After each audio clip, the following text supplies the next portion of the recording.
What's going on, my exotic family? It's your boy Dre. Welcome back to another video. So today I'm going to be talking why you should support Usark if you're a reptile keeper.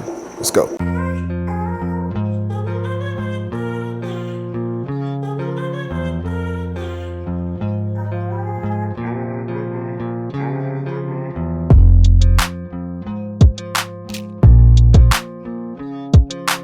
All right, everybody. So welcome back to the video. Like I said, we are talking why you should support Usark if you're a reptile keeper. Now, I will say this will probably be my least viewed video, which is unfortunate because it's very important, and I feel like things like this are what keep our reptile community going. So I won't be showing off any reptiles, but again, this is a very important topic. This is something I probably should have touched on a while ago.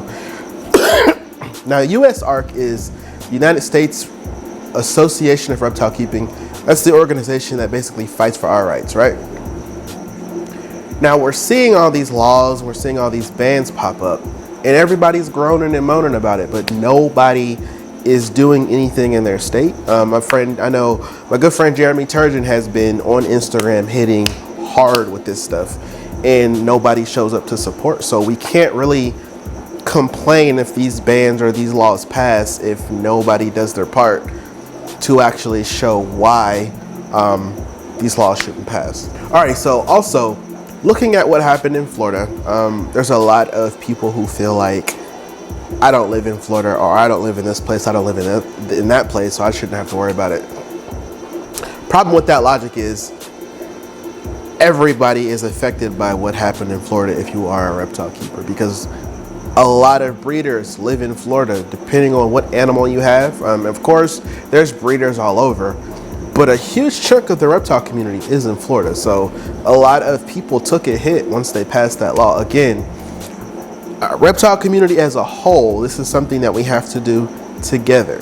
So if we are not supporting each state, or whenever there's a ban that comes out or anything like that, if we're not attacking it like we did with the Florida ban, the initial one, then we're never going to win, and it's always going to be a problem. And eventually, nobody's going to be able to keep reptiles. We're just going to be able to have fish, dogs, and cats, and that's pretty much it. I don't know about you guys, but that's not how I want it at all. As you guys know, I have a plethora of snakes here, and if Ohio ever proposed a ban as such or anything, you guys know I would be on the front lines, because that's where I'm at, and that affects me heavily. That affects my viewers. That affects a lot of what I do. So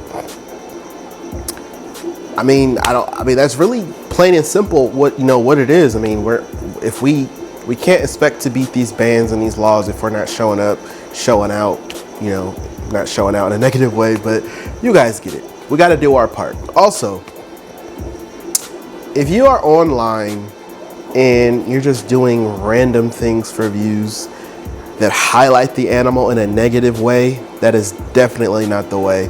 You'll get the attention, but you'll get a lot of attention that is not needed nor wanted, and it makes it a lot easier to pass these bans.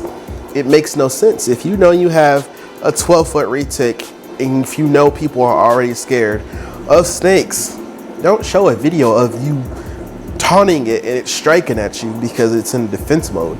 That makes no sense. That goes against everything that we're trying to fight for. We're too busy trying to show people the positive side of these animals, and still trying to remind people that no matter how they act, they're still animals. There's no bans against, well, never mind, that's a horrible analogy. But anyway, regardless, we're trying to show the positive side of these animals and get people to not be afraid of them. And then here you are, some big influencer showing how your retic or your berm is launching out of their enclosure at you because you're dangling a rabbit, trying to get them to chase you around the room. Like, it doesn't make any sense, and that definitely doesn't help our case at all. All right, so how can we do our part to ensure that we are doing better at fighting against these laws and these bans? Well, simply support Usark. Go to their website and sign up to become a member. It's not expensive, it's not hard. You get a cool t-shirt. I got this one from Tinley, but you do get a Usark shirt. As well as if you go to the NARBC Reptile Expos or any of the reptile super shows, you can also donate to the auction, because all of that money goes to Usark, which then helps them fight for our rights. I mean, again, it's cut dry, plain and simple. This is not meant to be a long video. I don't know how long we're going, but it's something I really wanted to touch on, because like I said, my guy Jeremy Turgeon has been hitting it hard. A few other people I've been seeing go hard about it, but I don't think nobody's really talking about it, especially, you know, as reptile keepers. I'm not a big influencer with, you know, 400,000 subscribers or anything like that, which is fine, but I'm a reptile keeper with the platform, and I'm going to use it to talk about these issues because that's essentially a part of what I want to do. Help people get over their fears, bring you guys a little entertainment, educate people, but also talk about those things that will help us be, you know, a better community in the future, I guess is what I'm trying to say. I don't know.